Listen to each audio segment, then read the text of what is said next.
Di nava sewalên xwe dirû û tê û ew berxên xwe yî nexweş derman dike, Ekrem kesek e ji gundewarê bajarê Amûdê ye û di xwedîkirina sewaldariyê de kar dike, dibêje ew rastî gelek kêşe û astengiyan tên di xwedîkirina berxan de, mîna buhabûna êmê wan û tunebûna dermanan û daketina nirxê goşt.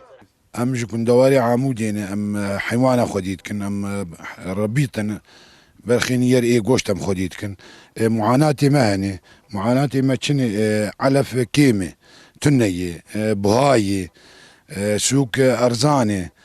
Em dixwazin made elef pir bibe em mesela em jî intaca goşt bidin. Goşt wedê pir be ji mentiqê başê. Derman buhayê, derman tunenê.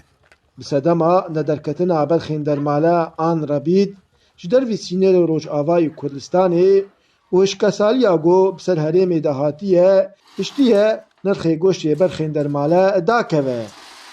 25 سال ام ربیتن وی کاری دکن ام دبارا زاروکی خو پی دکن خودی او کاری زحمت بوی مثلا اف جفافا بسر مهات باران کیمه و بخودی این بوهای گلکی و ام دخوازن هیویام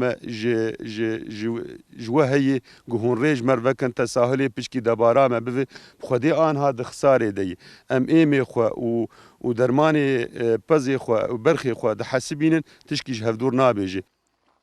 Kesên yên got di xwedîkirina sewaldariyê de kar dikin, daxwaz ji kesên berpirsiyar dikin got ew pêdiviyên xwedîkirina sewaldariyê ji wan re bi nirxekî baş peyda bikin. داخوازên me wek her daxwazê milletê Gogil Bakurê Rojavayê Sûriyê jiyan dike daxwazên me jî hene yanî peydakirina êm bi nirxekî erzan vekirina rê goşt bo goşt êdî her li cem me nemîne wekî din yanî peydakirina dermanan yanî liqahan ji aliyê kesê gogê di cihê mesûl de ji mer giring yanî nexweşîk canan ji mer derdikeve em dermanekî lê dixin bandora xwe nabîne dîsa em dikevin wê şêde û zehmetiya em dikişînin.